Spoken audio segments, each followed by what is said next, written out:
Amém, amém. Vamos ficar de pé. Vamos dar início ao nosso culto de oração.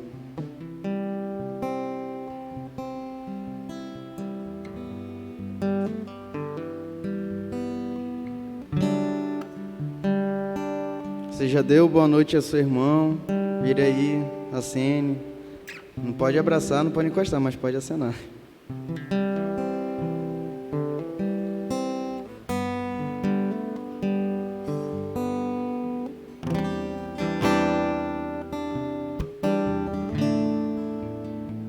Cante comigo assim, ó. Jesus, Jesus, ergo as mãos e canto esse nome. Jesus, Jesus, ergo as mãos e canto esse nome. Você pode aplaudir a Jesus?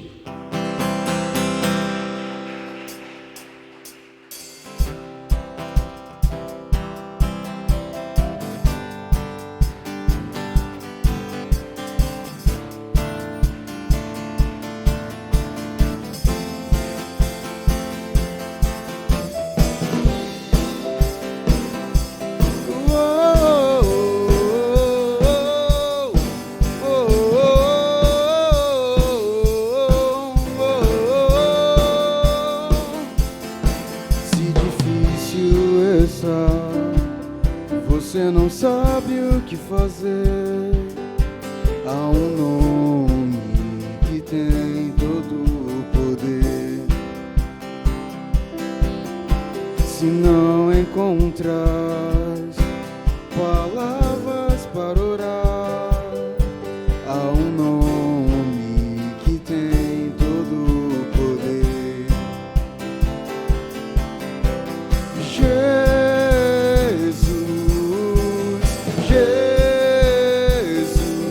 ergo as mãos e canto esse nome.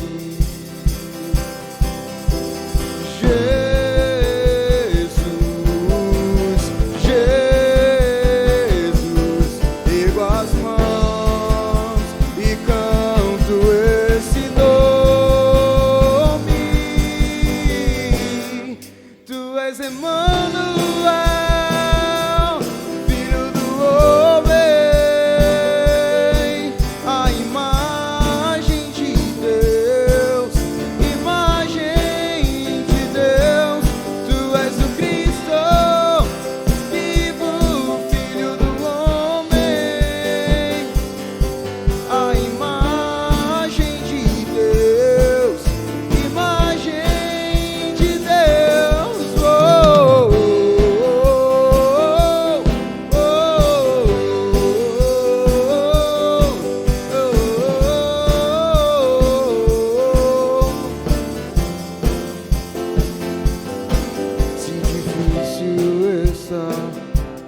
você não sabe o que fazer. Há um nome que tem todo o poder. Se não encontras palavras para orar, há um nome que tem todo o poder.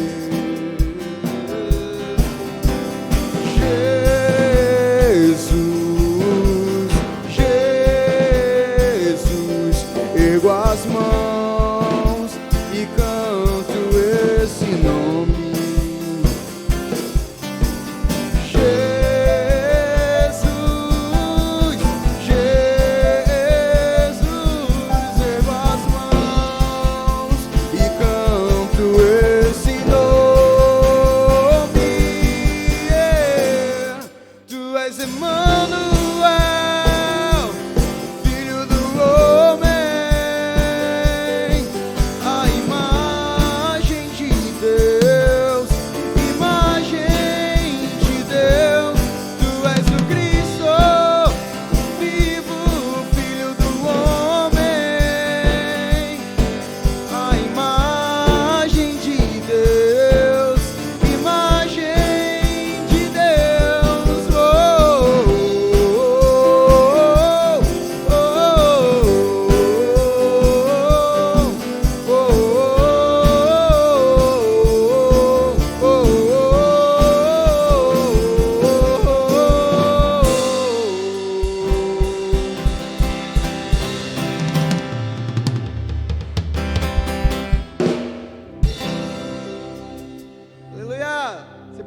Senhor mais uma vez?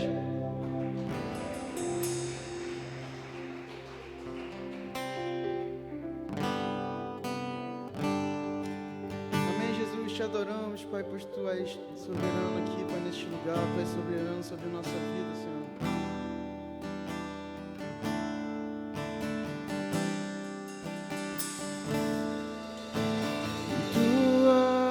Soberano sobre a terra, sobre os céus, Tu és Senhor absoluto. Em tudo que existe e acontece, Tu sabes muito bem. Tu és tremendo. Mas apesar dessa glória que tens, Tu te importas comigo também. E esse amor tão grande eleva-me, amarra-me a Ti. Tu és tremendo.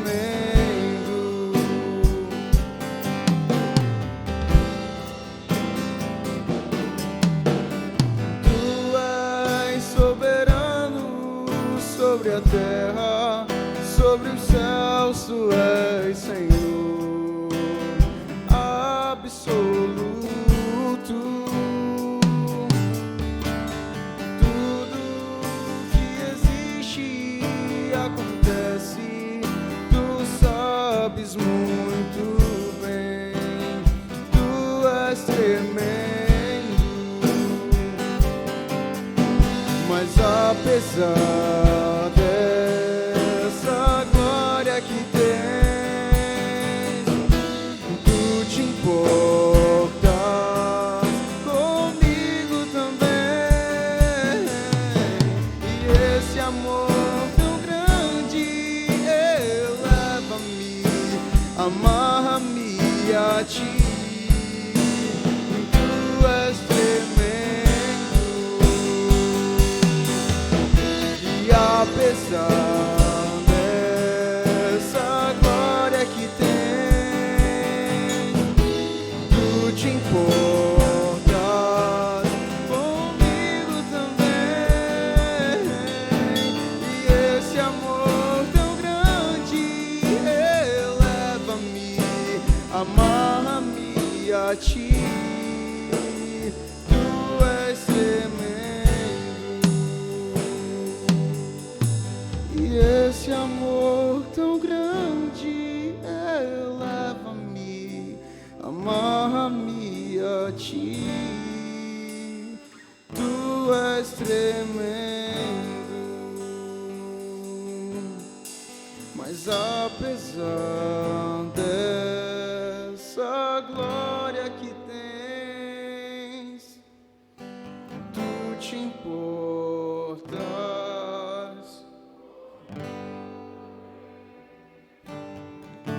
E esse amor tão grande eleva-me, amarra-me a Ti. Tu és tremendo.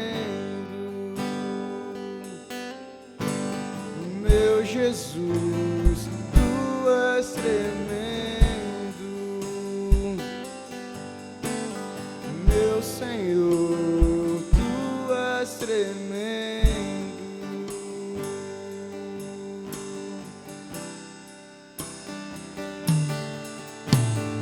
Quão formoso és, Rei do universo.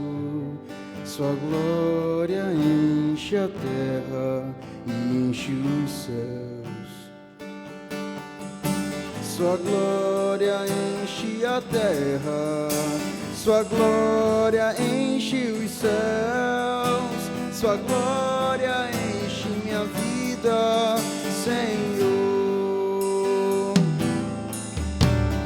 Quão formoso és, Rei do universo. Sua glória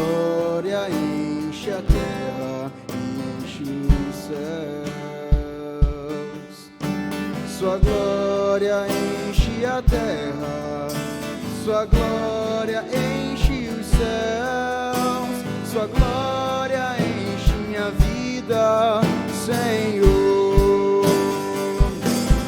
Maravilhoso é estar em Tua presença, maravilhoso é poder Te adorar, maravilhoso é tocar em Tuas vestes, maravilhoso é Te contemplar, Senhor. Maravilhoso é estar em Tua presença, maravilhoso é poder Te adorar,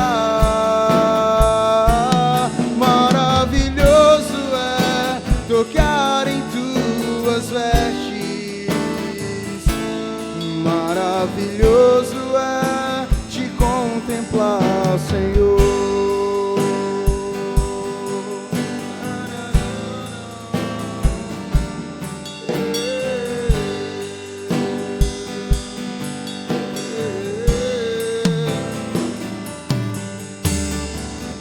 Formoso és, Rei do universo, Sua glória enche a terra, enche os céus. Sua glória enche a terra, Sua glória enche os céus, Sua glória enche minha vida, maravilhoso é estar em Tua presença, maravilhoso é poder Te adorar, maravilhoso é tocar em Tuas vestes, maravilhoso é Te contemplar, Senhor. Maravilhoso é estar em Tua presença, maravilhoso é poder Te adorar, maravilhoso é Tuas vestes, maravilhoso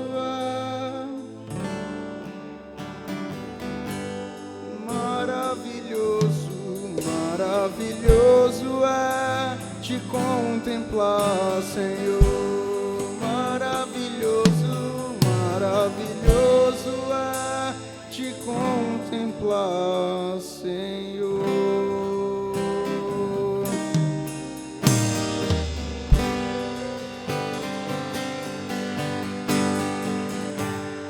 Adore ao Senhor com palmas. Aleluia!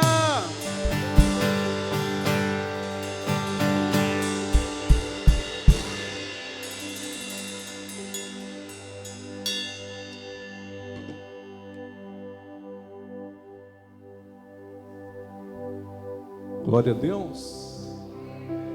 Maravilha. Podem sentar nessa noite, gente, vocês que estão aqui.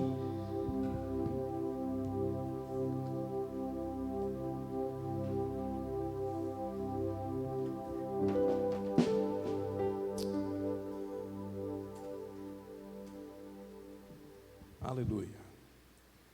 Muito bem. Nosso propósito, a partir de hoje à noite com vocês, compartilhar esse tema, né? No domingo nós estivemos pregando sobre isso, falando sobre os princípios do reino de Deus acerca do dinheiro, né? E a partir de hoje eu quero falar sobre princípios bíblicos de finanças, e esse seminário que nós queremos aplicar nas próximas semanas, são 4 quartas-feiras, contando com hoje, né?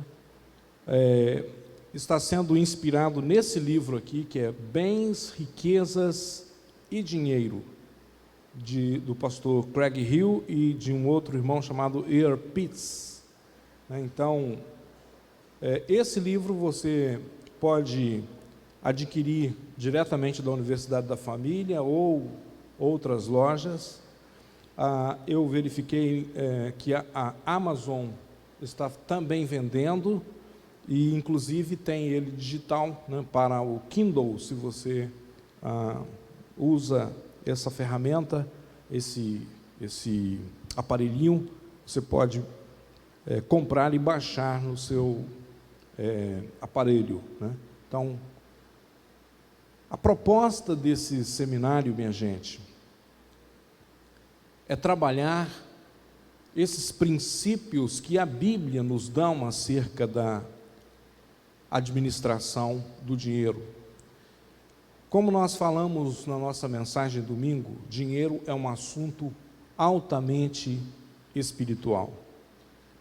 Mais do que 2.000 versículos do Novo Testamento falam sobre dinheiro.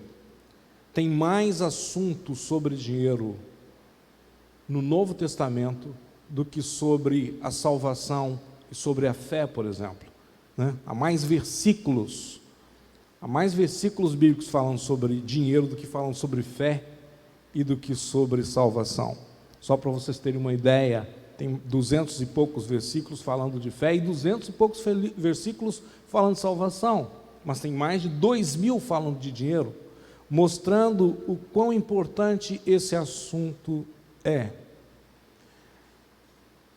E na mensagem de domingo, nós estávamos falando sobre essa disputa dos reinos para ter o controle da nossa vida, né? O império das trevas, através de Mamon, e nós vamos falar sobre isso hoje à noite, e o reino de Deus.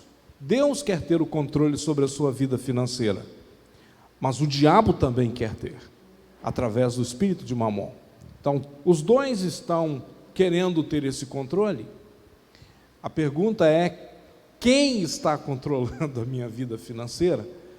E através da mensagem de hoje, do que nós vamos compartilhar hoje, eu espero que ao final você tenha já uma avaliação de como está a sua vida e você possa então mudar o comando, amém? Mudar o comando, né, da sua vida financeira. Então, o primeiro assunto que eu quero compartilhar com vocês, né, o poder atrás do dinheiro. Então, nós temos aí dois textos bíblicos. O primeiro deles é Mateus capítulo 6, versículo 24. O que nós temos em Mateus 6, 24? Né?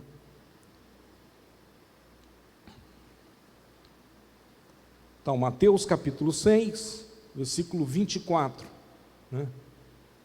Esse é um versículo bem conhecido que diz: ninguém pode servir a dois senhores, porque ou há de odiar um e amar o outro, ou se dedicará a um e desprezará o outro. Não podeis servir a Deus e a Mamon. Então, a palavra final de Jesus acerca desse assunto é impossível você servir aos dois ao mesmo tempo. Ou você está servindo a Deus, ou você está servindo a Mamon. Não é possível servir aos dois. Então, Jesus já está falando aqui, então, dessa questão do controle sobre a nossa vida financeira. Então, Mamon é o Deus por trás do dinheiro. Então, Mamon, essa palavra Mamon, né, representa um Deus que tinha, né, por trás de si o dinheiro. Algumas versões, inclusive, trazem a palavra: não podeis servir a Deus e as riquezas, ou não podeis servir a Deus e ao dinheiro.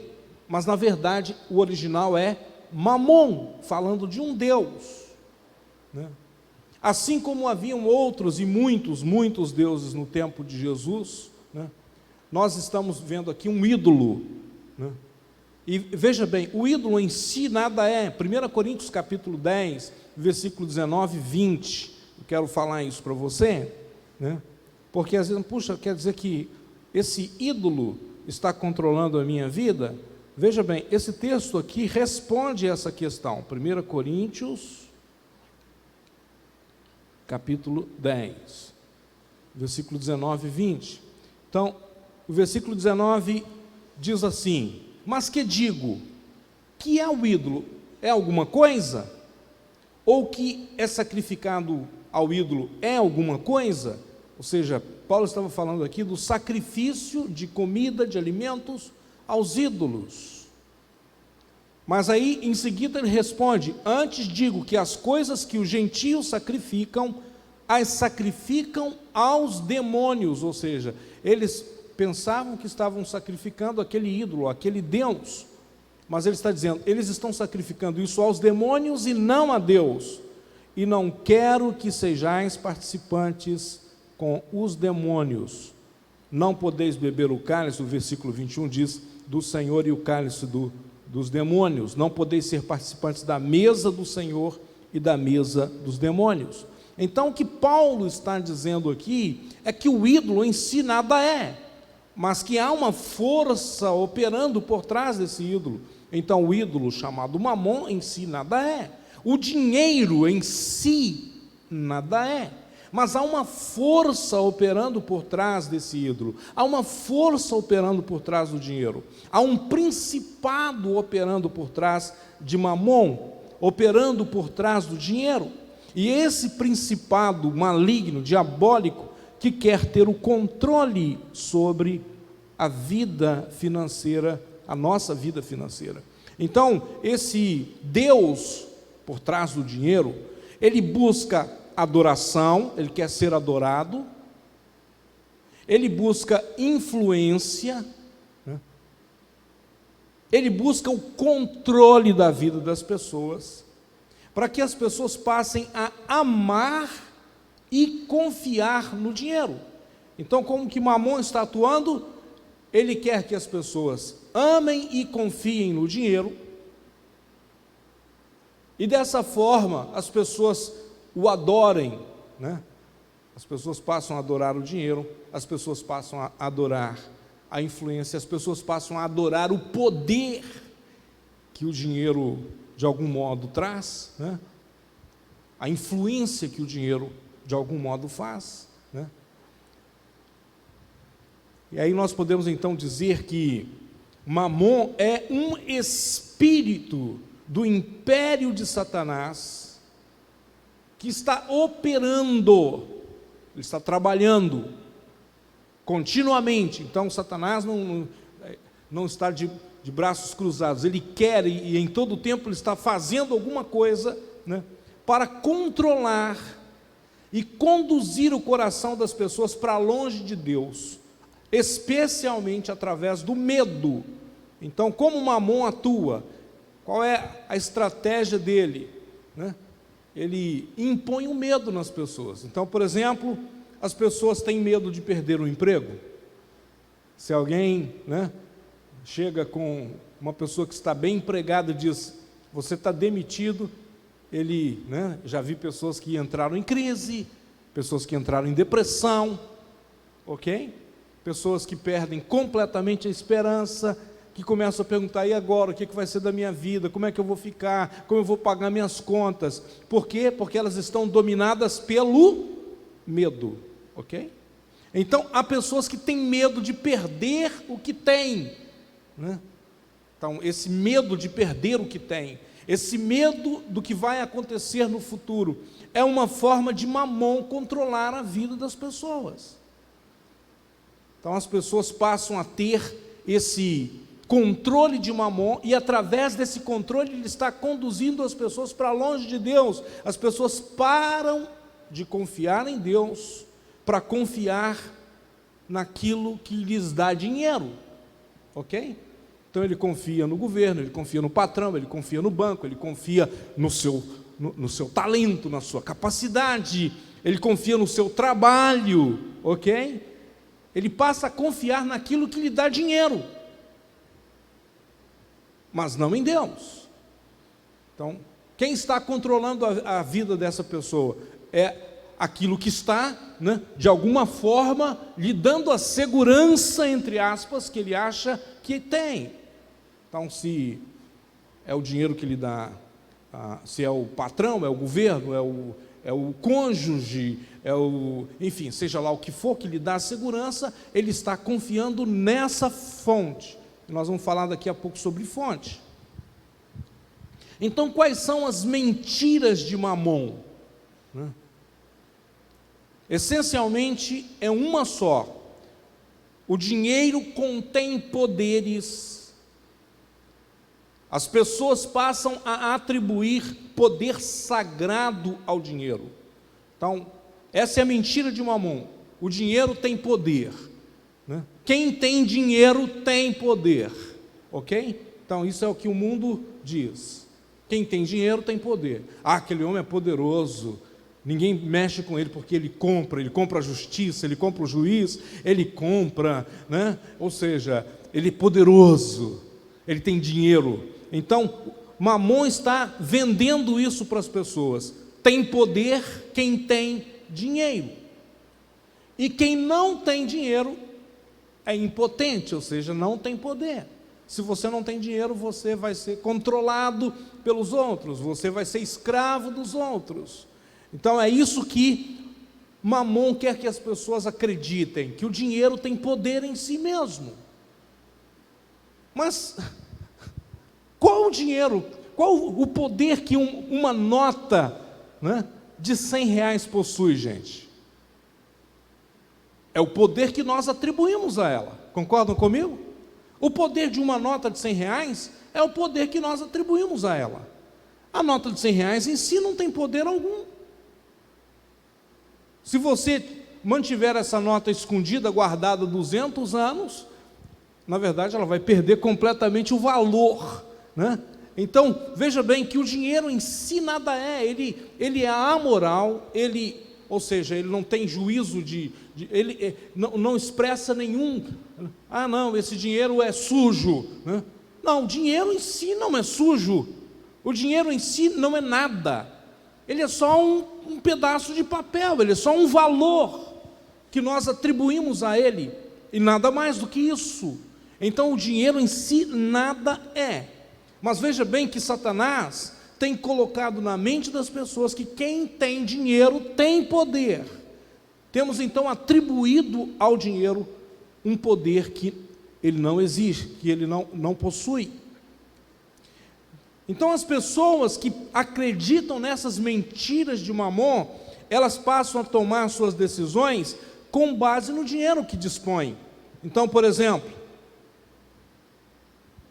quando você vai ao supermercado, né, você não está tomando a sua decisão com base no que você realmente precisa. Você está tomando a sua decisão com base no dinheiro de que você dispõe. E é por isso que, por exemplo, muita gente vai ao supermercado e gasta muito mais do que deve. Ele se endivida, inclusive, né? Não porque ele realmente precise de alguma coisa, né? Não, estou precisando disso. Aí ele compra uma coisinha e leva para casa e passa, sei lá, a vida inteira sem usar aquilo. Já viu isso? Tem gente que compra coisa e estoca, guarda, põe em cima do guarda-roupa e fica lá a vida inteira. Nunca usou, nunca precisou, mas ele comprou por quê? Com base no poder que ele acha que o dinheiro tinha, porque se ele não tivesse, ele não compraria. Então ele toma a decisão com base nesse poder que o dinheiro lhe dá, e não com base no que Deus falou para ele. Ou seja, todos nós, como servos de Deus, como cristãos, como seguidores do Senhor, nós deveríamos orar antes de tomar uma decisão, concordam comigo? Especialmente decisões mais sérias em relação à vida, né? Por exemplo, comprar um carro, você deveria orar antes. Comprar uma casa, deveria orar antes. Fazer um investimento, deveria orar antes. Nós deveríamos orar quando nós recebemos o nosso salário e dizer: Senhor, ok, o Senhor colocou nas minhas mãos, o que eu devo fazer com isso? Né? Como eu devo usar, como eu devo administrar? Mas nós não perguntamos ao Senhor. Quantos de nós fazemos isso? Quantos de nós, antes de tomar uma decisão importante na nossa vida financeira, nós realmente submetemos essa decisão ao controle do Senhor? Normalmente não fazemos isso. A gente não consulta Deus, a gente consulta a conta bancária. A gente não consulta o Senhor, a gente consulta a carteira. Quantos de nós, por exemplo, antes de ofertarmos, nós perguntamos ao Senhor: quanto o Senhor gostaria que eu ofertasse? Na verdade, a gente fica até com medo de perguntar isso para Deus. Puxa vida, se eu perguntar do Senhor, Ele disser: eu quero que você entregue tudo. Você: não, meu Deus, eu acho que não foi Deus que falou comigo, não. Acho que foi a minha mente que falou comigo. Peraí, deixa eu repreender, né? Ou seja, nós não consultamos o Senhor, nós consultamos a carteira, nós consultamos a conta bancária, mas dificilmente nós consultamos o Senhor. E aí, as pessoas que acreditam nessas mentiras de Mamon, elas passam a se ocupar com aquilo que aumenta o seu dinheiro. Então, por exemplo, elas se ocupam com trabalho. Então, há pessoas que se tornam workaholics, né? Eles passam a trabalhar de dia e de noite, de manhã, de tarde, de noite, né? Eles se tornam workaholics. Por quê? Porque ele acredita que é trabalhando que ele vai ganhar dinheiro, e de fato é trabalhando que a gente ganha dinheiro. Mas, se isso é uma mentira de Mamon, você passa a fazer do seu trabalho a sua fonte, o seu emprego se torna a sua fonte, né? Se você acredita que é o seu cônjuge, né, que lhe dá segurança financeira, você passa a adorar o seu cônjuge, né? Se você acredita que é um investimento que vai lhe dar segurança financeira, né, então a pessoa passa a viver em função daquilo. Ele, de manhã, de tarde, de noite, ele está consultando como é que está lá, como é que estão as ações, como é que está, né, o dólar, como é que está isso, porque aquilo se torna a vida dele. E então ele passa acreditando, né, nesses esquemas supostamente rentáveis, ele faz disso a sua fonte e não o Senhor. Ok? A sua fonte passa a ser estas coisas, de onde vem supostamente o seu dinheiro. Então a pergunta, né, que nós precisamos trabalhar com ela, né, é: quem é minha fonte? Então aqui vem algumas coisas que você precisa trabalhar. Primeiro, o dinheiro não foi feito para ser o meu senhor, mas para ser o meu servo. O dinheiro não foi feito para governar a sua vida. O dinheiro foi feito para você governá-lo, para ele fazer o que você precisa, e não para ele dominar você, né? Contudo, quando o dinheiro é minha fonte, eu me torno servo de Mamon, fazendo qualquer tipo de coisa para ganhar mais dinheiro. Então, há uma inversão aqui, né? Os fins e os meios são invertidos. O dinheiro se torna um fim e não um meio. O dinheiro deveria ser um meio. É um meio de eu proporcionar à minha família o que a minha família precisa. É um meio, né, de eu me proporcionar o que eu preciso. É um meio de eu servir a Deus. É um meio de eu realizar os meus propósitos. O dinheiro deveria ser um meio.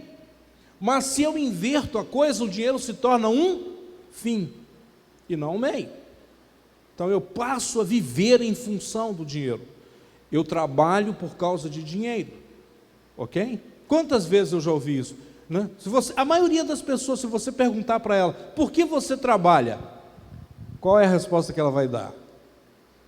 Porque eu preciso de dinheiro, ok? Ela não trabalha porque aquilo lhe dá prazer, ela não trabalha porque trabalho é dignificante, ela não trabalha porque ela quer de fato agradar a Deus e ter uma atividade que lhe proporcione algo produtivo na vida. Ela não trabalha por um propósito, não, ela trabalha para ganhar dinheiro.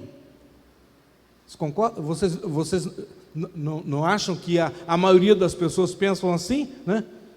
A maioria das pessoas pensam assim. Na verdade, a maioria das pessoas dizem: se eu não precisasse de dinheiro, eu não trabalharia. Veja bem que as pessoas, em essência, elas são preguiçosas, então. Elas não gostariam de trabalhar, né? Mas então elas trabalham porque precisam de dinheiro. Vejam bem que isso é Mamon que está incutindo em nós, minha gente. Ele está invertendo as coisas. Ele está invertendo, né, os fins pelo meio, né, ou o meio pelos fins, quando o dinheiro deveria ser um meio, e agora nós tornamos o dinheiro um fim. Ou seja, eu passo a fazer as coisas para ganhar mais dinheiro. E veja bem, gente, isso aqui é tão sério que mesmo quando nós ofertamos, se você se torna um dizimista e um ofertante, e Mamon está no controle da sua vida, você faz isso de forma errada. Mesmo quando você é um dizimista e ofertante, se Mamon está controlando a sua vida, você faz isso porque você quer que Deus te dê dinheiro. Quantas pessoas já fizeram isso e quantas vezes a gente já ouviu isso, né?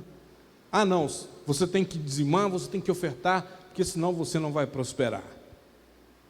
Isso é uma verdade? Sim, é uma verdade, mas se você faz isso porque você quer prosperar, você está querendo usar Deus para ganhar dinheiro.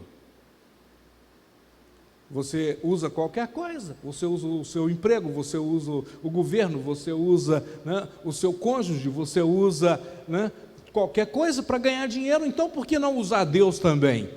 Então veja bem que quando nós invertemos as coisas, nós tornamos Deus o nosso servo. Ok? Deus me dê dinheiro. Deus abre as portas para mim, porque eu sou dizimista, eu sou ofertante, então o Senhor tem a obrigação. A gente até ouviu algumas coisas assim, tem algumas igrejas que ensinam isso, né?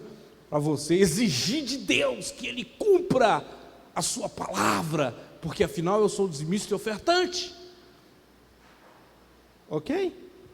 Ora, se eu sou dizimista e ofertante, então Deus tem que cumprir sua palavra. E aí nós estamos usando Deus para ganhar mais dinheiro. Agora, gente, qual é a verdade bíblica? A verdade bíblica é que o dinheiro deve ser o nosso servo para expandir o reino de Deus. Isso é mordomia. Então, qual é o conceito de mordomia, né? E a gente já vai começar a introduzir isso aqui, depois vamos ampliar esse conceito. O conceito de mordomia é: eu não sou o dono, eu sou apenas um administrador, eu sou apenas um gerente, um mordomo. Ou seja, tudo que Deus coloca nas minhas mãos é para que eu administre, é para que eu gerencie. E com que finalidade Deus coloca as coisas na minha mão? Para a expansão do seu reino. Então tudo que Deus coloca nas nossas mãos como seus filhos, Ele está colocando em nossas mãos para que o seu reino se expanda. Ele coloca dinheiro na sua mão, Ele coloca recursos na sua mão, Ele te dá tempo, te dá energia, te dá saúde, para que você expanda o reino, para que você faça o reino de Deus crescer. Mas porque a nossa visão está errada, nós estamos invertendo as coisas, e nós estamos pensando como donos e não como mordomos. Então aqui vem uma verdade baseada nessa experiência de Simão, que está em Atos capítulo 8. Mamon, gente, ele é parceiro da iniquidade. Mamon, aí essa expressão, né, baseada aí na experiência de Atos 8. Então, só resumindo para você, o que acontece? Esse homem chamado Simão, ele creu no Senhor, ele foi batizado nas águas, e aí de repente, essa história está lá em Atos 8, né, quando Filipe está pregando em Samaria, e de repente o apóstolo Pedro vem, né, junto com João, para Samaria. E quando Pedro vem, e então ele ministra, e as pessoas são batizadas com o Espírito Santo, Simão ficou encantado com aquilo. Ele viu que aquilo era maravilhoso, e sabe o que ele fez? Ele chegou com Pedro para oferecer dinheiro a Pedro, para que Pedro lhe desse o poder de batizar as pessoas com o Espírito Santo.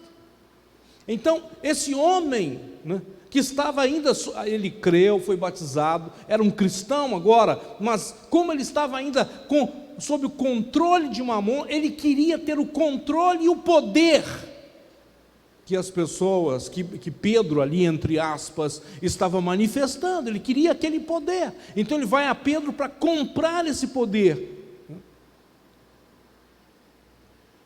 Então ele quer comprar o poder e a autoridade. E veja bem que é isso que Mamon quer que a gente pense, que o dinheiro pode comprar poder e autoridade, né? Então Mamon é parceiro da iniquidade. O que é a iniquidade? A iniquidade não é só um pecado. Esse texto aí fala de que esse homem estava, né, atolado em iniquidade, estava, né, encarcerado pela iniquidade. O que é iniquidade então, gente? A iniquidade é um pensamento que nos controla, um pensamento que está contrário ao reino de Deus. Um pensamento de iniquidade é um pensamento que está alinhado ao império das trevas. É um pensamento que vem do trono de Satanás e que está incorporado na vida das pessoas. Então, a pessoa que está dominada por uma iniquidade, ele não consegue ver o quanto aquilo está errado, o quanto aquilo o distancia de Deus, o quanto aquilo é mal. É uma pessoa que está contaminada no seu espírito, na sua alma, nas suas emoções, por esse espírito de iniquidade.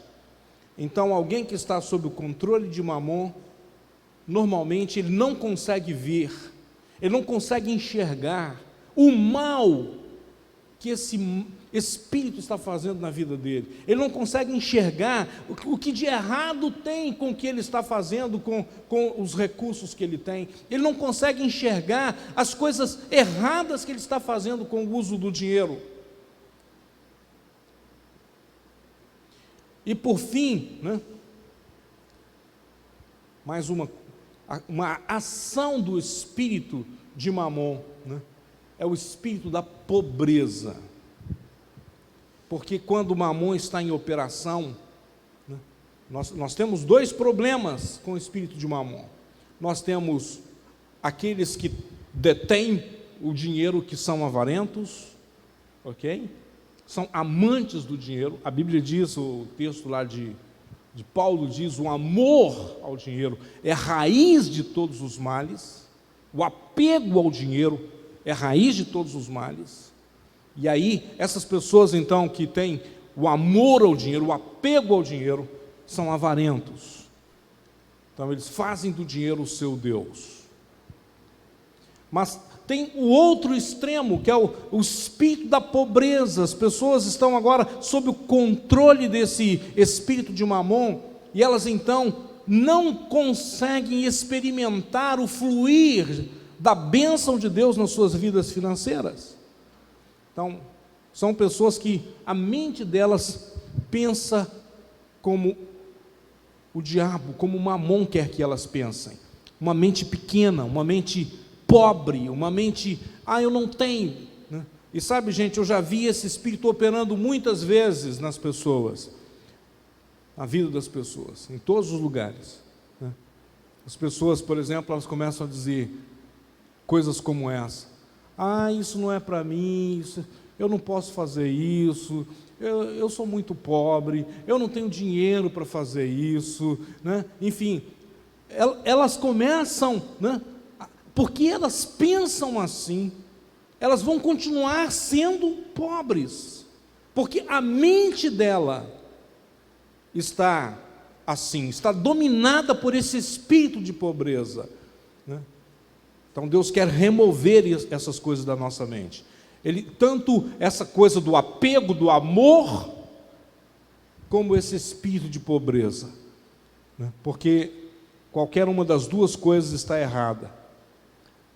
O princípio, né, que governa o reino de Deus é um princípio, né, que está baseado no dar e receber. Então, no reino de Deus, esse é o princípio que gera, né, que deve funcionar. Olha esse texto, eu quero ler com vocês, porque é um texto fantástico, é um texto que nos ajuda a entender muito bem. Filipenses, capítulo 4, a partir do verso 14.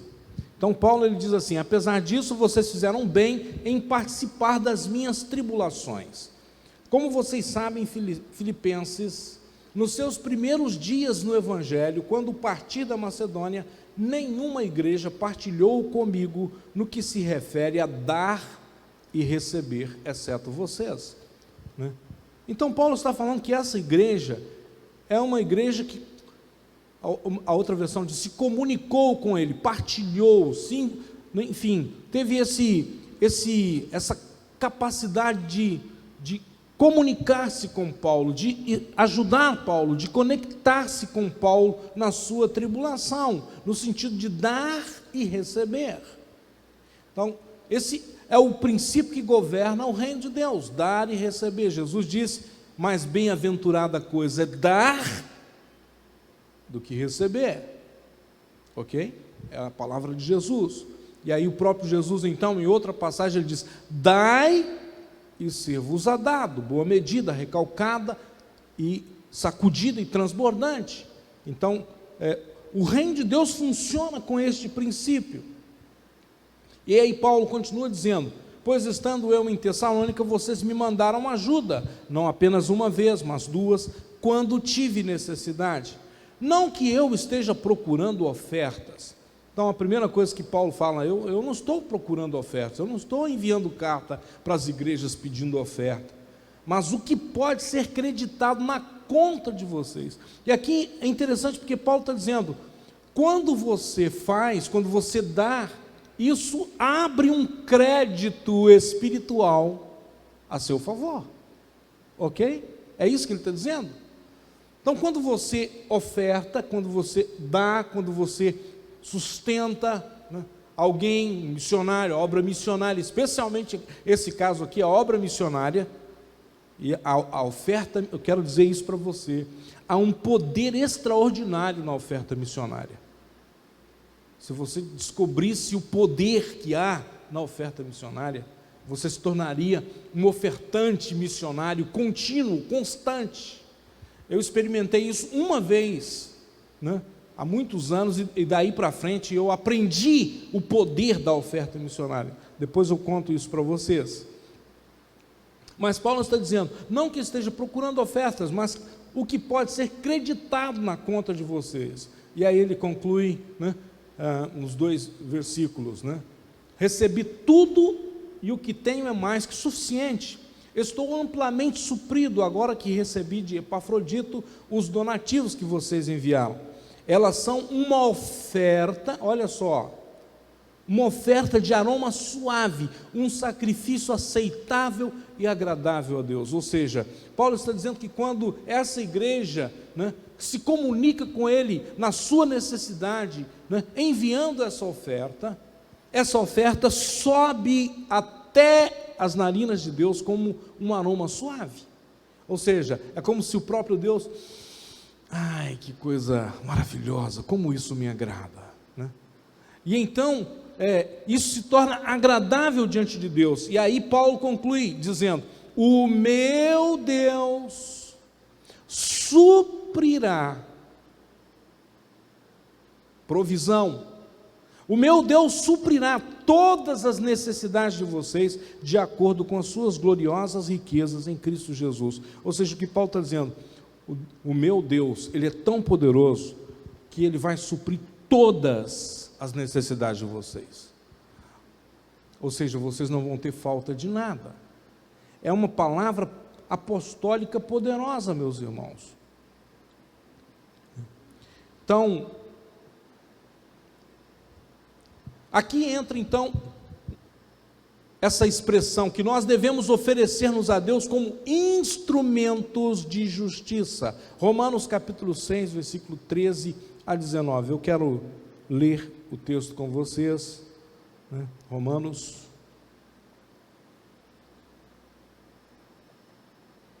6, versículo 13.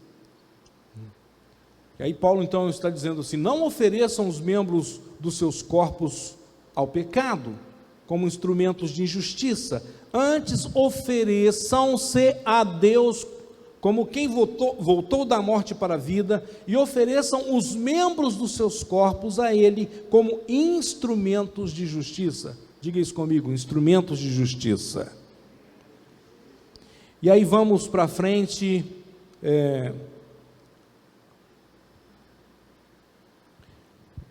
verso 17 em diante. Mas graças a Deus, porque embora vocês tenham sido escravos do pecado, passaram a obedecer de coração a forma de ensino que lhes foi transmitida. Vocês foram libertados do pecado e tornaram-se escravos da justiça. Então, fomos libertados da escravidão do pecado e agora nos tornamos escravos da justiça. O que significa? Nós agora vamos servir a justiça. Nós vamos oferecer nossos corpos como instrumentos de justiça. Falo isso em termos humanos por causa das suas limitações humanas, assim como vocês ofereceram os membros dos seus corpos em escravidão, à impureza e à maldade que leva à maldade, ofereçam-nos agora em escravidão à justiça que leva à santidade, né? Então, o que é esse oferecer-nos como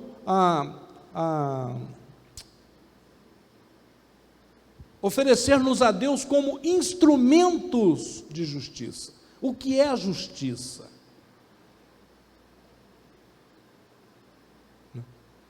Então, veja bem, Deus nos chama para reinar em justiça. Romanos 5,17, outro texto que está aí, né? Ou seja, Deus quer que nós reinemos em justiça. Esse reinar em justiça, reinar aqui tem a ver com governo.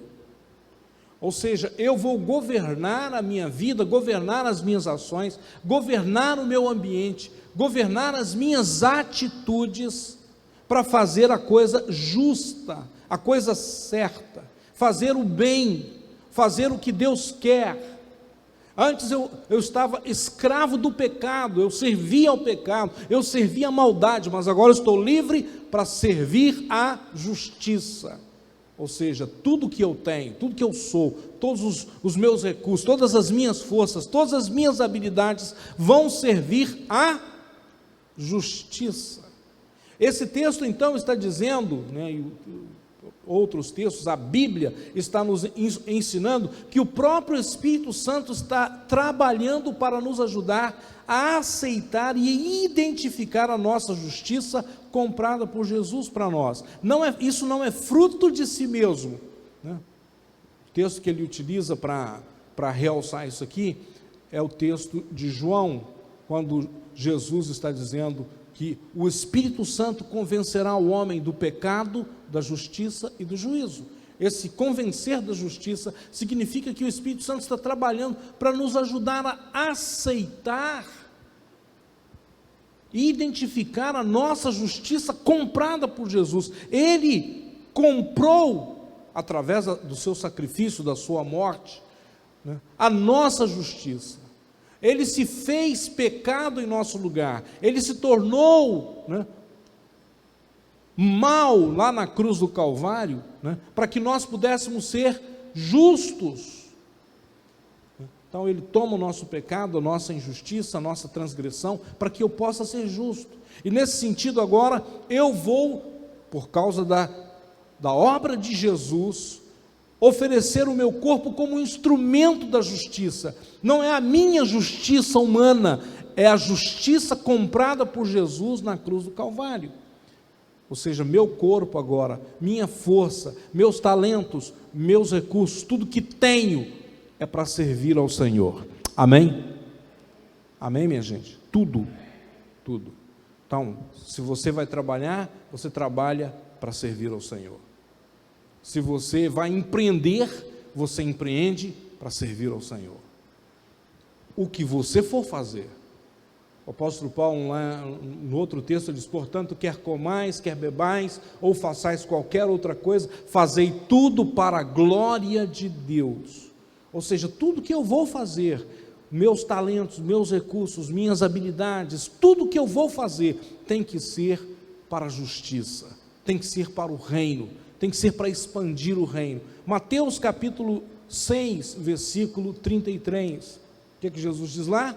Buscai, pois, em primeiro lugar o reino de Deus e sua justiça, e todas as outras coisas vos serão acrescentadas. Buscai, pois, em primeiro lugar o reino de Deus e a sua justiça. Dupla justiça, porque o texto lá de, acho que Romanos, diz que o reino de Deus é paz, alegria, né? Paz, justiça e alegria no Espírito Santo. Ora, se o reino de Deus já é justiça, então quando eu busco o reino e a sua justiça, é uma dupla justiça, ok? Uma dupla justiça, o reino e a sua justiça, uma dupla justiça. Então, oferecer-nos a Deus como instrumentos de justiça significa colocando nossos corpos, nossos talentos, nossos membros, tudo que somos, toda a nossa energia, toda a nossa capacidade criativa, todos os nossos pensamentos, tudo a favor do reino de Deus. Amém, gente? Para expandir e implementar e expandir o reino de Deus. E aí, eu quero fechar hoje à noite com vocês, falando sobre 10 sintomas da influência de Mamon. 10 sintomas da influência de Mamon. E se você identificar alguma aí, significa que você já tem uma tarefinha, e nós vamos encerrar falando dessa atividade, né, prática, pós essa primeira lição. Qual é o primeiro sintoma? Preocupação e ansiedade sobre o dinheiro. Se você tem estado preocupado e ansioso acerca da vida financeira, tem perdido o sono por causa das dívidas, por causa ou por causa do investimento, tem gente que perde o sono por causa do dinheiro que ele tem investido, né? Tem gente que perde o sono por causa do dinheiro que ele não tem, né? E o outro perde o sono porque tem muito, entendeu? Tem gente que perde o sono porque tem muito. Ai, meu Deus, e se o banco falir, se o banco quebrar, e se aquele meu negócio não der certo, e se aquele meu investimento for para o ralo, meu Deus, aí ele perde o sono porque tem muito, e outro perde o sono porque não tem. Então são dois extremos, né? Mas veja bem, se você anda preocupado e ansioso sobre o dinheiro, seja porque aparentemente tem muito, ou porque está faltando, isso é um sintoma de que Mamon está influenciando a sua vida. Outro sintoma é a má administração financeira. Então, essa frase aí é uma bem simbólica. Não sei onde foi parar o dinheiro. Então, ele até recebe algum dinheiro, mas o dinheiro some, é que nem sabão na mão dele. Rapaz, o dinheiro é que nem sabão, já foi, né? Cadê o dinheiro que estava aqui? Cadê o dinheiro que estava aqui, né? Outro sintoma, falta constante de provisão financeira. Nunca tenho dinheiro suficiente. Meu dinheiro, como diz o texto de Ageu, né? Tudo que eu recebi foi colocado num saco furado e acabou. Aquilo que sobrou, o Senhor diz, aquilo que sobrou eu assoprei, acabou, não, foi embora, né? Então, sobra mês, né, no final do dinheiro, né? Sobra mês no final o dinheiro acaba e ainda tem mês, né? Meu Deus, quando chega o dia do pagamento, tem gente que já está, né? Meu Deus, hoje é dia, que dia hoje? Dia 6, o dinheiro já foi embora, 7, que dia hoje? 9, né? Hoje é dia 9, meu Deus, ainda falta 20 dias para o mês terminar, né? Cadê? Como é que vai ficar a minha situação, meu Deus, né? Outro sintoma, mentalidade que nunca tem dinheiro para nada, né? Então, há pessoas que, toda vez que você chega com ela, né? E aí? Não tenho dinheiro, não tenho dinheiro, não tenho dinheiro, não tenho dinheiro, não tenho dinheiro, nunca tem dinheiro para nada, né? Outro sintoma, compras compulsivas, né? Ou seja, é o famoso acumulador, né? Que tem a incapacidade de resistir o desejo de comprar, né? Ele é estimulado, meu Deus, eu estou querendo aquele negócio, aí de repente ele não resiste e compra, né? Mesmo não podendo, né? Mesmo sabendo que não, ou mesmo se ele pode, mas não precisa, porque a compra impulsiva nem sempre se dá, né, com endividamento. Tem gente que tem dinheiro, ele pode comprar, mas ele não precisa. Ele poderia investir esse dinheiro em outra coisa, né? Mas ele joga o dinheiro dele fora, com coisas que ele não precisa, né? Ele acumula coisas que ele nunca vai usar na vida. Outro sintoma, avareza. E aqui, né, medo de dizimar e ofertar. Tem gente que ele diz assim, se eu dizimar, eu não vou pagar a conta de luz. Então, entre dizimar e ficar devendo a Amazonas Energia, né, eu vou deixar de dizimar, porque na cabeça dele, Deus entende, né? Se eu não dizimar, Deus vai me entender. Amazonas Energia, não, né? Ok? Deus entende, Deus vai me entender nesse mês, né? Eu não pude dizimar, não pude ofertar. Deus vai me entender. Mas Amazonas Energia, não. Então, ok, né? Mas esse medo de dizimar e ofertar, né, é um sintoma de avareza, né? E também a incapacidade de ajudar outras pessoas, né?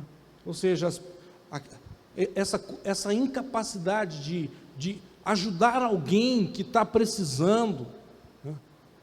Tem gente que com tão pouco, né, vai ficar feliz, mas a gente é tão incapaz de ajudar alguém, né, que perto de nós, ao lado de nós, ou seja, fulano está precisando aí, ele vem compartilhar a dor dele, a gente dá um tapinha nas costas, vai em paz. Eu não estou falando que a gente tem que ficar ajudando todo mundo que está pedindo na rua, não, tá? Eu não sou a favor disso, porque às vezes você ajuda alguém, né, e essa pessoa vai pegar o seu dinheiro e vai estourar com droga, vai estourar com cachaça, vai estourar com o que não deve. Então, não estou falando isso, mas, e tem gente que, na verdade, ele não está precisando de dinheiro, ele está precisando de um choque para tomar vergonha na cara e trabalhar. Às vezes algumas pessoas vêm me pedir dinheiro meu. Rapaz, um cara saudável desse, forte desse, né, com tanta capacidade, pedindo, né?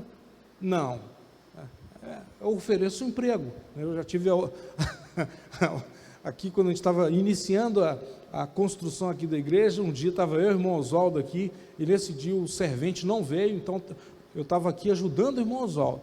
Aí umas 11 horas da manhã, subiu um senhor, o irmão Oswaldo suado, quebrando uma coluna, pá, pá, e eu aqui, junto com ele. Aí o camarada chegou, né? E aí ele subiu e disse, contou a história, falou que conhecia o pastor Nonato, não sei o quê, blá, blá, contou uma história bonita. Depois de ter contado a história, ele deu a facada, né? Vocês podem me dar uma ajuda, porque eu estou vindo de longe, preciso voltar para cá, preciso ajudar minha família, não sei o quê, papapá. Aí eu virei para ele e disse, fulano, olha, eu posso te dar mais do que uma ajuda, eu posso te arranjar um trabalho aqui. Você vê que o nosso pedreiro está aqui, eu também estou aqui, e nós estamos suando bastante aqui para quebrar esse negócio. E são 11 horas da manhã, então se você trabalhar, olha, a diária de um servente aqui é tanto. Se você trabalhar de agora até o final do dia, eu vou te dar tanto, uma parte dessa diária, ainda vou te dar o almoço. Pagar o teu almoço, eu vou te dar tanto, né? E aí, ele ficou olhando para a coluna, olhando para o irmão Oswaldo, né? Olhando para a coluna, olhando para o irmão Oswaldo, olhando para mim. Ele ficou assim mais ou menos uns 3 minutos, só olhando para a coluna, fazendo avaliação, né? Aí, o desgraçado teve a audácia de dizer o seguinte, se eu descer aqui e pedir, eu vou ganhar mais do que isso. Aí eu fiquei tão chateado com aquele sujeito, o sujeito ordinário. Se eu pedir aqui nas casas aqui, eu vou ganhar mais do que isso.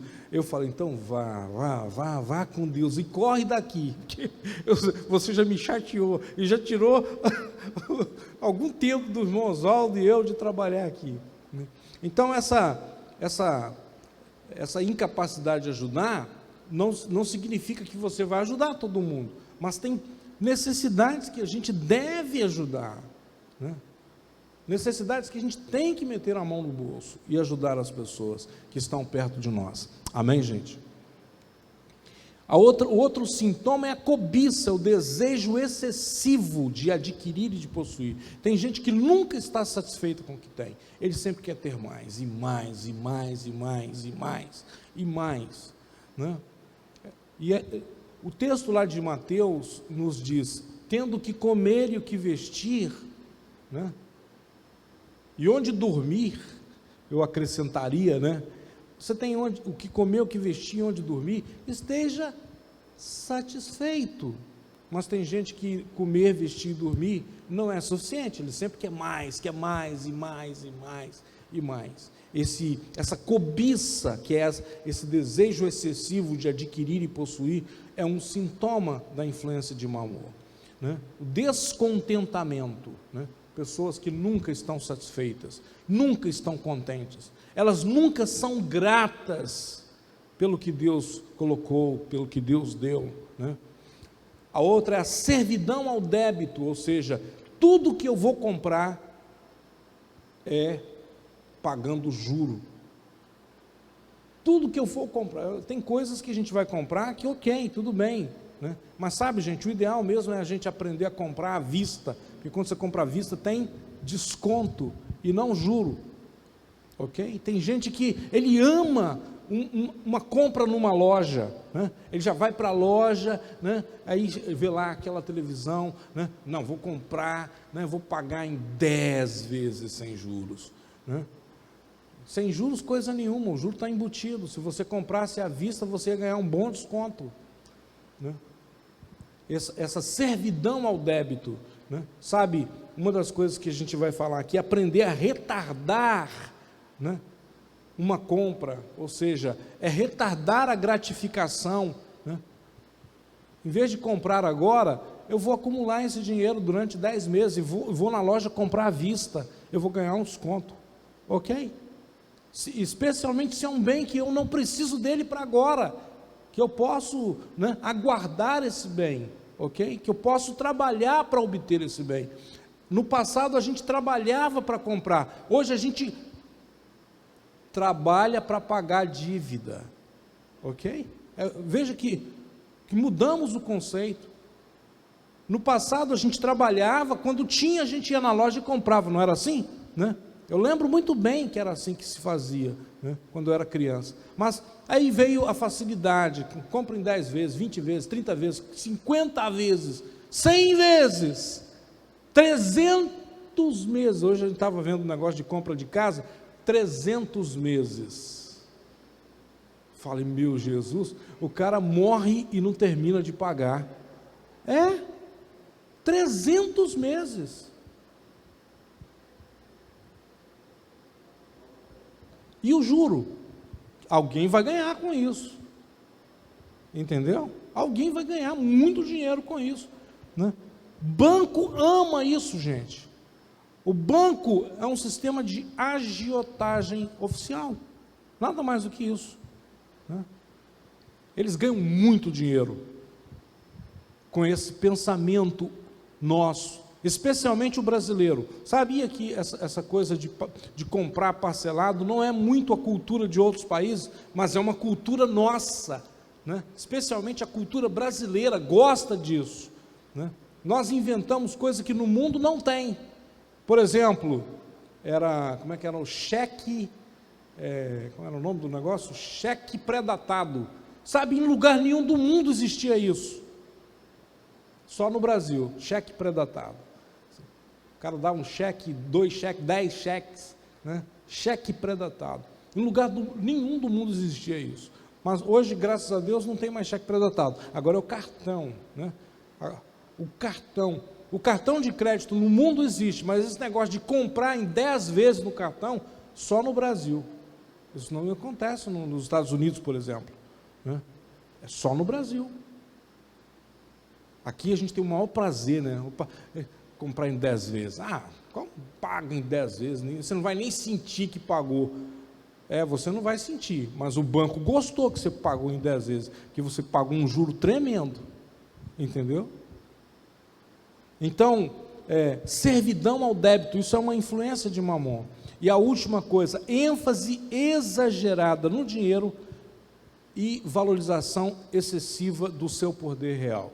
Essa coisa do dinheiro, né? Tem gente que dá uma ênfase tão forte no dinheiro. Não, eu preciso ter dinheiro, porque se eu não tiver dinheiro eu não vou poder fazer, não vou poder... então ele fica dominado por esse conceito de que é o dinheiro que vai lhe dar poder. Ao longo dessa semana eu quero que você faça algumas coisinhas. Primeiro, analise honestamente como estão as suas finanças.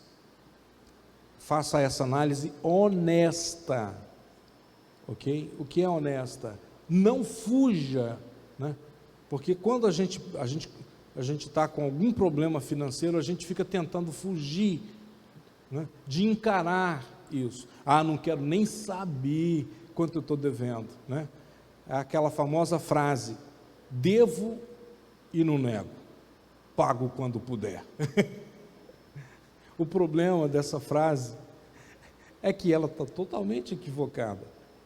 E como cristãos, a frase é: a ninguém devais coisa alguma, a não ser o amor. Então, se eu estou devendo, eu estou contrariando um ensino apostólico, ok? Então, seja honesto com as suas finanças. Puxe as planilhas das dívidas. Ponha para o limpo, como diz o outro, né? Ponha as dívidas para o limpo e liste-as. Veja o quanto você está endividado, né? Ou se não tem dívidas, faça uma análise de ganhos e despesas. Quanto eu ganho e quanto é a minha despesa. Para ver se... né? Veja bem, tudo que eu ganho, gente, deveria pagar as minhas despesas e ainda sobrar alguma coisa, ok? É assim que deveria funcionar. Você ganhou, vou colocar aqui, ganhou 1.000, suas despesas deveriam ser 900 e sobrar em uns 100 para você investir, para você guardar, né? Ok? Assim deveria ser. Mas o que tem acontecido com a maioria das famílias? O que eles chamam de endividamento, né? A maioria das famílias está endividada. Tudo que ela ganha não paga aquilo que ela gasta. Então ela vai criando uma bolha de dívida, um endividamento crescente, e para pagar essa dívida ele tem que pagar juro, ok? Então ele vai pagar juro, ele vai pagar para o banco, e esse juro não é barato, porque dívida, o pior juro que existe é o juro da dívida. Então, por exemplo, se você compra no cartão e atrasa a fatura, quem já teve essa experiência ruim como eu, sabe disso. O juro que você paga por atrasar a fatura é maior do que qualquer outro tipo de juro, ok? Então não vale a pena você comprar no cartão e atrasar, porque se você faz isso, você está pagando um juro abusivo para aquela financeira. Ela gosta, os financistas do mundo, eles ficam sorrindo quando a gente faz dívida, ok? Por quê? Porque é a maneira deles ganharem muito dinheiro nas nossas costas. É o teu trabalho, é o teu suor que você está jogando fora quando você faz isso, né? Então, faça essa análise honesta. Segundo, converse abertamente com o seu cônjuge acerca de suas finanças. E veja bem, se você não é casado, procure alguém para conversar abertamente, alguém que possa te ajudar, te aconselhar, no mínimo orar com você acerca desse assunto, gente. Veja bem, a maioria das pessoas que tem problema financeiro, as finanças dele são uma caixa preta, ninguém sabe o que acontece ali. A maioria das pessoas que Mamon controla a vida dele, a vida financeira dele é fechado, ninguém sabe o que acontece ali.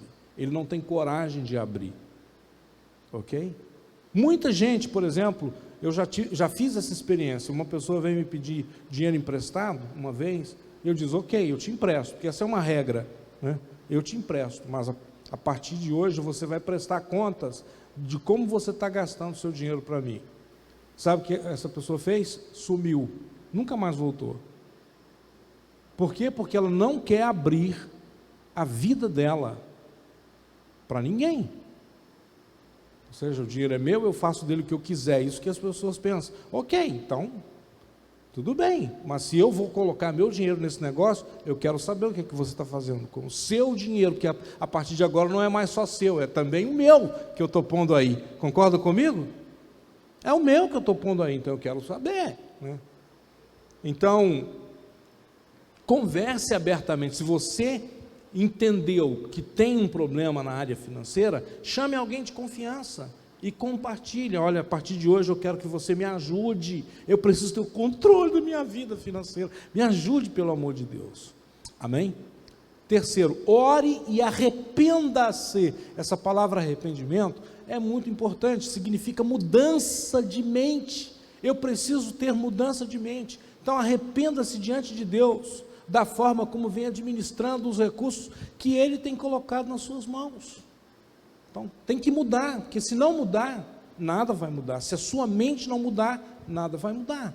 Então a primeira mudança começa aqui dentro, começa na mente. Então vá para diante de Deus e diz, Senhor, me perdoe porque eu tenho usado os recursos, tenho, né, administrado de forma errada, e me dá graça para administrar conforme a tua vontade. Determine-se a mudar o comportamento de dono para o comportamento de mordomo. Diga, a partir de hoje, meu Deus, eu estou abrindo mão do controle da minha vida financeira para que o Senhor governe a minha vida financeira. Amém? Então, mude o seu comportamento. A última sugestão que eu estou fazendo é, faça uma lista de tudo que você possui. Procure listar tudo que você possui, né? Inclusive aquelas coisas que estão engavetadas já tem alguns anos, que não saem lá do seu armário. Você vai ficar abismado com quanto recurso você tem. Às vezes a gente diz, eu não tenho nada. Aí abre o armário para você ver quanta coisa você tem, né? Puxa tudo, comece a listar tudo que você tem, né? Quantos pares de sapato você tem, quantas camisas você tem, quantas calças você tem, quantos cobertores você tem, tudo, liste tudo, atribua valor a isso, porque essas coisas não estão aí de graça, elas têm um valor, amém? E entregue o controle dessas coisas ao Senhor. Diga, Senhor, a partir de hoje, isso não é mais meu, é teu, amém? É teu. E comece a dizer para Ele, me oriente, o que eu tenho que fazer com isso? Amém, gente? Me oriente, me oriente. Entregue o controle da chave da sua casa para o Senhor. Se você tem um carro, entregue o controle da chave do seu carro para o Senhor. A sua conta bancária, diga, Senhor, essa conta é sua, tá, tudo que tem nela é seu, né? Seu cartão de crédito, entregue o controle ao Senhor. E se Deus dissesse para você, quebre, desfaça disso, que isso está sendo uma escravidão para você, você faria? Então entregue o controle, sem medo, amém, gente? Sem medo, sabendo que o Senhor é bom. Então veja bem, para a gente orar, uma das coisas que Mamon quer que você acredite é que Deus não é bom o suficiente com você, que Deus não está interessado no seu bem. Ele quer que você acredite que se você entregar o controle dos seus bens nas mãos dele, ele vai tomar tudo de você. Mamon quer que você pense isso. Mas sabe, gente, Deus é um pai, amém? extremamente generoso. Ninguém ganha de Deus na questão da generosidade. Deus é bom, Deus é amor, não é isso que a Bíblia diz? Deus é amor, então Ele vai tratar com você como um Deus de amor, se você confiar nele, se você deixá-lo ter o controle. Ele vai te amar, Ele vai cuidar de você, Ele vai prover para você, né?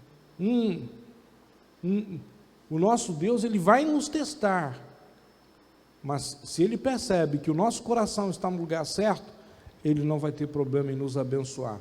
No domingo a gente falou da parábola dos talentos, não é? Ou seja, Deus abençoou aquele que tinha 5 talentos, o que tinha 2 talentos, servo bom e fiel, sobre o pouco foste fiel, sobre o muito te colocarei. Deus testou, e esses 2 foram aprovados. Infelizmente o último não foi aprovado, e Deus disse: você é um servo mau e negligente, tira dele e dá para o que tem mais, porque Deus não trabalha com essa coisa do comunismo, né? Do socialismo, do jeito que o nosso mundo prega. Não, distribui aí entre todos. Não. Se você não é competente, se você não é capaz, se você não é fiel, se você não é leal, você vai perder tudo que tem. É o que aconteceu com aquele servo mau e negligente. Agora, tem um outro exemplo que eu gostaria de deixar para vocês, de como Deus, Ele nos testa, e se somos aprovados, Ele nos abençoa. Isaac, né, era um menino, filho da promessa, e de repente, né, Abraão foi testado. Deus chegou com Abraão e disse: entrega para mim o teu filho Isaac, como sacrifício. Ora, Abraão tinha tido esse menino aos 100 anos de idade, Abraão agora está perto dos 110, e Deus está dizendo: entrega o seu filho. E veja bem, Abraão foi testado, ele teria que caminhar 3 dias até chegar ao lugar onde ele deveria fazer esse sacrifício. Imagina o que aconteceu com o coração de Sara, quando Abraão falou para ela. Imagine, né, todo o sentimento que está no coração de Abraão. O próprio Isaac, no meio do caminho, vira para o pai e diz: pai, ok, o Senhor tem aí o fogo, temos também o cutelo, né? Temos a lenha, está tudo certo, mas cadê o cordeiro? E sabe, eu penso como o coração de Abraão, né, foi a 1000 naquela hora, e ele disse: Isaac, Deus proverá para si o cordeiro, Jeová Rafá. E aí ele chegou lá no monte, e aí preparou o altar, e de repente pegou o menino, amarrou o menino e colocou sobre o altar. Imagine esse menino gritando: pai, o que é isso? O que você vai fazer, pai? Imagine o desespero da cena. A gente não sabe, mas olha, imagine o desespero da cena. E aí Abraão, com aquele menino amarrado, talvez ele colocou as mãos sobre os olhos de Isaac, pegou o cutelo e já ia sacrificar Isaac, quando Deus gritou: não faças isso, Abraão, porque agora sei que você teme o Senhor. E aí Abraão respirou aliviado e virou para o lado e viu um cordeiro que estava reservado, e aí ele ofereceu. Sabe, ali nasceu Jeová Jiré, a expressão que nós usamos até hoje, o Deus que vê e provê. O Deus da visão é o Deus da provisão, o Deus que vai cuidar de tudo nas nossas vidas, se nós entregarmos o controle dela ao Senhor. Amém? Vamos ficar de pé para a gente orar, né? E eu queria então que você saísse daqui comprometido com essa autoavaliação. Não sei se você anotou aí, mas ao longo da semana, procure fazer isso. Primeiro faça análise honesta, depois chame o cônjuge ou chame alguém de sua confiança. Se é casado, chame o cônjuge, né? Tem gente que é casado, mas a conta bancária é divorciada. Eles são casados, mas a conta bancária não. Tem gente que diz assim: isso aí é seu dinheiro é seu dinheiro, meu dinheiro é meu dinheiro. Como assim? Deveria ser o contrário, né? Eu canto para Edilene: tudo que é teu, meu bem, é meu. E tudo que é meu bem, é teu. Não tem jeito, casamos, tudo que eu tenho é dela, e tudo que ela tem é meu. Não é assim? Deveria ser assim. Quando eu estava fazendo a faculdade, professor de Direito, ele disse para mim: quando você vai casar é meu bem, e quando você vai divorciar é meus bens. É uma coisa difícil, sabe? 80% dos problemas conjugais estão ligados à questão financeira. 80%. Porque os cônjuges não conversam e não tratam dessa questão juntos, honestamente. Não conversam, não oram sobre o assunto e não tratam dessa questão honestamente. Então, você que é casado, faça isso honestamente. Sente com o cônjuge, compartilhe com ele, ponha as coisas sobre a mesa e lide com isso diante de Deus. Amém? Vamos orar. Pai, nós estamos aqui, Pai, terminando essa nossa primeira noite deste seminário. E Deus, nós falamos aqui de coisas muito sérias. Falamos do espírito de Mamon que está em operação no mundo, tendo controle sobre a vida das pessoas, perturbando, ó Deus, o mundo, inclusive a igreja, o povo de Deus.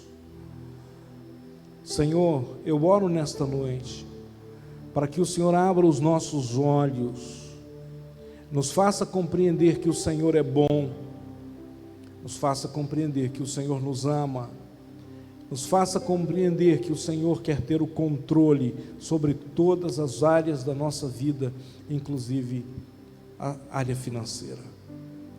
Nos faça perceber que o Senhor, ó Deus, é um Deus generoso ao extremo, que o Senhor estabeleceu o princípio de dar e receber com base no seu caráter, e que se nós nos tornamos seus filhos, temos que nos parecer contigo, temos que ser generosos como tu és.